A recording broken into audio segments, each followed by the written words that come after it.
Hi viewers, நான் தான் உங்கள் எஸ்வி கிருஷ்ணன் சத்யன்பு. இந்த வீடியோவில் மிடில் கிளாஸ் இந்த படத்தோட திரையரங்கை பார்க்க போகிறோம். இதில் வந்து முனிஷ்காந்த், விஜயலட்சுமி நடிச்சிருக்காங்க. இது வந்து கிஷோர் டைரக்ஷன் பண்ணியிருக்காரு.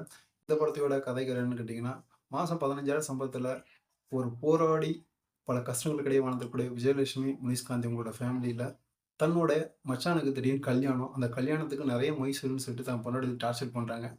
இந்த மொய் செய்யறதுக்கு என்ன பண்ணிட்டு யோசிக்கும்போது, திடீர்னு தான் அப்பா வந்து சென்னையில ஒரு சைடுல இருந்து ஃப்ரீயா ஒரு கடை குடுத்துருக்காரு. அந்த கடைக்காரன்ட்ட போய் கேட்டா அமௌண்ட் கிடைக்குன்ட்டு போறாங்க. அந்த கடைக்காரன் ஏன் நம்ம முதலாளி பையன் பல வருஷம் கழிச்சு வந்திருக்கான்னு சொல்லிட்டு ஒரு செக் போட்டு குடுக்குறான். அந்த செக் கொண்டு வரையில முனிஷ்காந்துக்கு என்ன ஆச்சு? அந்த செக்க வச்சு தான் மச்சான் கல்யாணத்த ஆடம்பரமா பண்ணாரா இல்லையா? தன்னுடைய பொண்டாட்டி ஆசைய நிறைவேத்தினாரா இல்லையான்னு சொல்லி தான் மிடில் கிளாஸ். எந்த படத்தோட பிளஸ், மைனஸ் பார்ப்போம். இந்த படத்தோட பிளஸ்ன்னு கேட்டீங்கன்னா, விஜயலட்சுமி, முனிஷ்காந்த் இவங்களோட நடிப்பு வந்து பார்த்தீங்கன்னா, ரொம்ப அந்த கதாபாத்திரமா வந்திருப்பாங்க.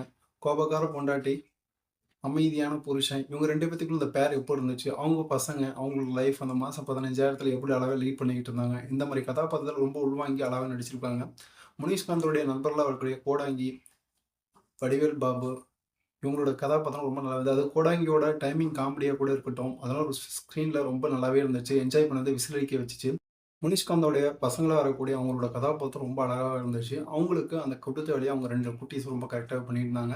இந்த படத்தோடைய வசனங்கள் எல்லாமே எமோஷனலா கேரி இருந்தாலும், இந்த படத்துல நெறைய சினிமா தருணங்கள் இருந்ததால, அது பெட்டர் தேன் ஃபீல் பண்ண முடியல. இந்த படத்தோட ஃபர்ஸ்ட் ஹாஃப் வந்து பார்த்தீங்கன்னா, தான் மச்சானோட கல்யாணம், தான் பொண்டாட்டி சொன்னத செஞ்சு தான் ஆகணும். அதனால குடும்பத்தில நெறைய பிரச்சனை. அந்த பிரச்சனைக்கு இடையில அங்கங்க சில காமெடிகள், அந்த காமெடிய ரசிக்கும்படி வச்சத ஃபர்ஸ்ட் ஹாஃப் அப்படியே கொண்டு போய் நம்மள இன்டர் பிளாக்ல முடிச்சுட்டாங்க. இன்டர் பிளாக் அதுக்கப்புறம் வரக்கூடிய அந்த செகண்ட் ஹாஃப் செக் மிஸ் ஆயிடுச்சு. அந்த மிஸ் ஆன செக்க என்ன பண்ண போறோம்? அந்த எமோஷனலான ஒரு கேரிய அதுக்கிடையில அங்கங்க சின்ன சின்ன ஒரு காமெடியான ஒரு கலாட்டா உள்ள வச்சது ரொம்ப ரசிக்கும்படி இருந்துச்சு. அந்த எமோஷனல் கோர்ல திடீர்னு காமெடி கொண்டு போக எப்படி கனெக்ட் ஆகும்னு டைரக்டர் யோசிச்சிருக்காரு. டைரக்டர் ஸ்டோரியில ரொம்ப கவனம் செலுத்தியிருந்தாலும், ஆக்டர்ஸ்ல இன்னும் கொஞ்சம் பெட்டர் தென் வேலை வாங்கியிருக்கலாமோ என்னோட பர்சனல் ஒப்பீனியன். இந்த படத்தோட எடிட்டிங் ரொம்ப நல்லா இருந்துச்சு. ஒளிப்பதிவு அங்கங்க சில இடங்கள்ல நம்ம ரசிக்க வச்சது. சாங்ஸ் வந்து இன்னும் கொஞ்சம் கேட்சியா இருந்தா இன்னும் கொஞ்சம் பெட்டர் தென் வந்திருக்கும். ஏன்னா சாங்ஸ் இன்னும் கொஞ்சம் கேட்சியா இருந்திருக்கலாம். இந்த படத்தோட சில காட்சிகள் அதான் செகண்ட் ஹாஃப்ல வந்து பார்த்தீங்கன்னா, ஒரு எமோஷனலான சில விஷயங்கள இன்னும் கொஞ்சம் அழுத்தமா சொல்லியிருந்தாங்கன்னா, அந்த எமோஷனல் கனெக்ட் ஆயிருக்கும். மிடில் கிளாஸ்ன்னு பேர் வச்சுட்டு ஒரு சூப்பர் ஹீரோவுக்கு மாரி அந்த செக் மிஸ் ஆயிடுச்சு. அந்த செக் மிஸ் ஆனதுக்கு இவங்க போடக்கூடிய அந்த ஒரு மாஸ் பிளான் அத எப்படி கண்டுபிடிக்க போறாங்கன்னு பார்க்கும்போது, இந்த சினிமா தனம் ரொம்ப படத்துல இருந்ததுனால, ஒரு மிடில் கிளாஸ் இப்படிலாம் பண்ணுவானா? இதெல்லாம் சினிமாவுல மட்டும் தான் நடக்கும்னு சொல்லிட்டு நம்ம சில இடங்கள்ல யோசிக்கிறாங்க செகண்ட் ஹாஃப்ல.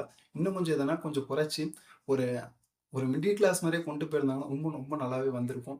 இவங்க முடிச்ச விதம், அந்த கதைய கொண்டு போய் முடிச்சதும் ஓகேவா இருந்திருந்தாலும், சில இடங்கள்ல, சில விஷயங்கள்ல சினிமாத்தனம் நெறைய இருந்ததுனால, இந்த மிடில் கிளாஸ் 100க்கு உங்களுக்கு 85% தான் வந்து உங்க மனசுல கேட்சியாகும். மிச்சம் இருக்கக்கூடிய அந்த 15% வந்து பார்த்தீங்கன்னா, சினிமாத்தனங்கள் இருக்கிறதுனால, அந்த டைட்டிலுக்கே கொஞ்சம் ஆக்வர்டா தான் இருந்துச்சு இந்த படம். என்னைய பொறுத்தவரையும் முனிஷ்காந்த் கேரியர்ல இது ஒரு நல்ல ஒரு ஃபேமிலி என்டர்டெயின் மூவியா தான் நான் சொல்லுவேன்.